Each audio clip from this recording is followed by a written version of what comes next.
Guys, how's it going? Back at it again. Today I'm on my way to do some showings, but I wanted to talk to you guys just about commission, high level, how it works, and answer some of your questions. So stay tuned.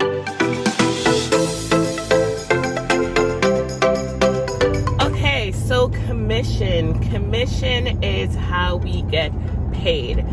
Hopefully you know what commission is. I'm not going to go into the definition, but funny enough, I just got an email from Humber. They've made some changes in the courses. They're updating some terms and regulations and stuff. And one of the things they're updating is that they're taking out the word commission and putting in the word remuneration. Sorry, I got a phone call. But yes, they've updated some terms, and one of the terms they've taken out is commission, and they've replaced it with remuneration. So I don't know if that's the new term now or anything, but just a side note. But anyways, commission. So first of all, when you're choosing a brokerage, choosing the commission, I wouldn't choose a brokerage specifically because of the commission split they have, because regardless of the commission split you get, like, you still have to have business to even get a commission. So when you're choosing your brokerage, this is a whole other video, but first and foremost, look at the what the brokerage is going to give you, what they're going to help you start off your business, tools, systems, and especially mentorship. I joined a brokerage specifically because of the mentor that I wanted to be a part of. So that's very important. But beyond that, back to commission. So yes, so commission, obviously it is a big part of our job, but don't let it be the focus in the beginning. In the beginning of your career, you want to focus on how to do business so that you can get more commission and it'll be more worthwhile. But anyways, splits. So a lot of brokerages, not every brokerage, but there's a lot of different kinds of splits. I would say like the most popular one, traditional one, is probably 70-30, where you keep 70% and 30% goes to your brokerage. But there's 80-20 splits, there's 50-50 splits, there's 40-60 splits where you keep 40 and 60% goes out. So what you have to keep in mind is when your splits will affect you differently if you're an independent agent or if you are on a team. So every brokerage, I'm pretty sure every brokerage has the option for you to be solo or on a team. So for instance, when I first joined EXP, I joined on a team. They took an additional 25% of my split. And that's on top of what the brokerage takes. So sometimes you're talking to a team, they're like, oh yeah, we take 25%, and you think, oh, that's good and dandy, but then you realize, oh, there's still the brokerage split. So if you're on a team, your team split is in addition to your brokerage split. I hope I'm making sense. So I would say ideally starting off on a team is so beneficial. You'll get that extra help, but as you progress and get better in your job, ideally I think it would be best to work towards being independent unless your team has a vital part of your business. So there are for instance, some teams that will provide you with leads and provide you with business. If they're consistently providing you with business, I would say that's a good method, a good system to stick with, as long as they're providing you with business and providing you with the coaching, mentorship, and training that you need. So they say 50% of something is a whole lot better than 100% of nada. So, but anyways, it's your decision. It's completely up to you. You will know what is key and what's beneficial to you. Back to commission. So commission is what you get paid for doing the work. You have to consider what your brokerage splits are. Also, some things that come off of your commission is team splits, referrals,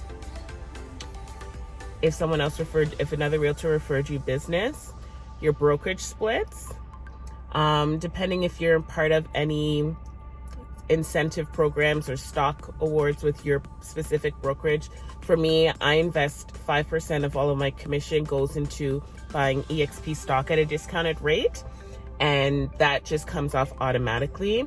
And then any other brokerage review fees, if you have desk fees, maybe your monthly brokerage fees, And then once you have that net commission, that's what you get paid. And you will also get the taxes, the HST corresponding with that amount. So one thing you do need to get is an HST number. I'll make a video on that soon enough. But you do need to get an HST number and submit that to your brokerage so that they are able to pay you out the taxes. And as you get paid those taxes, just keep it in a separate account. What I did is I opened up a bank account with RBC Business. They have a $5 monthly fee online account. It's really for people who do mostly online banking, which I do. So it's just a $5 monthly fee. You get 10 free email transfers a month, and then after that it's $1.50 a month, and any incoming money is always free to be deposited. So I use them. I have 2 accounts with them. One is for my income that comes in, and then I have a separate account which I put away my taxes, and I just leave it there because it's money you're likely going to be paying back to the government. High level, how taxes work, this video is getting too long, is every time you do services in your real estate business, you're charging HST. So that HST is not yours. It's what you have to remit back to the government at the end of the year or at tax season. But because we're self-employed, we have a bunch of business expenses that we need to write off. So a lot of our business expenses that we write off that we pay tax on, we will get a credit for that tax back. So at the end of the year, when your accountant is doing your filing, the taxes that you've spent will counter against the taxes that you've earned and a bunch of other things, but you may not owe back that entire amount back. So ideally, they say put away 30% of whatever you make. Put away, although HST you're being paid is 13%, but as self-employed entrepreneurs, we get charged sales tax, self-employment tax, and another tax I can't think of. So we get charged more than 13% tax to pay back to the government. So just in general, what a lot of people say, I'm not a professional, by the way. I am not a professional tax accountant. Seek a third-party professional. But ideally, they say put away 30% of whatever you make in savings so that when you're filing for taxes, you can pay back whatever you would need be. So for instance, if Please report it ahead. Okay, we'll slow down. So different brokerages have different splits. Some brokerages, and then even like with me, for instance, with EXP, I'm paying out that 20%, but my brokerage has a $16,000 cap.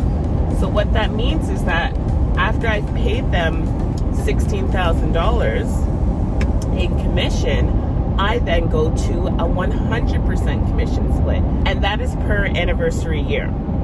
So I started with the company in August. So my anniversary year is from August to July.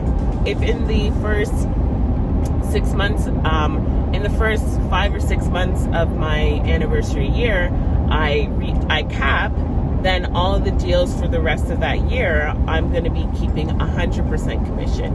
And I just pay a broker review fee, which is like, I think $300 or something like that. It's very small, but there's that potential as well. So whatever brokerage you join, just know what the benefits of their commission structure is, but as a whole, see how they're going to benefit you and your real estate business.